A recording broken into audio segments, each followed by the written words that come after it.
Tell us how MS can affect someone's mental health. Well, to some extent I think it depends what type of MS, because obviously that can be different for people and what stage of the illness people are and so forth. But I think there are some common themes for everybody. One is that there's no clear trajectory for anybody, so there's always a huge amount of uncertainty. You don't know exactly what's going to happen when, and uncertainty is actually extremely difficult to deal with.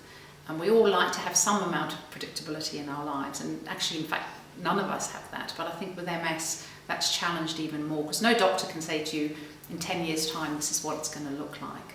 So I think that's a particularly difficult challenge.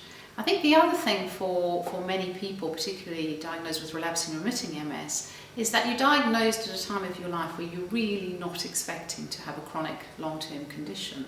And you've got so many important things that you're wanting to do. You're trying to get on top of your career, you might be wanting to start a family, develop new relationships and so forth. And you get then this massive whammy of a diagnosis where things probably are going to change, but we can't tell you when they're going to change, how they're going to change and so forth. So I think that's very challenging for people.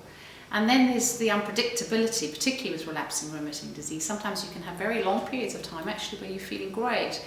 And then it's very easy to get lulled into that sense of maybe they got it wrong, maybe I don't really have this, or maybe it's never going to happen to me and so forth. And then you might get hit with a relapse, and then it feels like like somebody's just hit you over the head.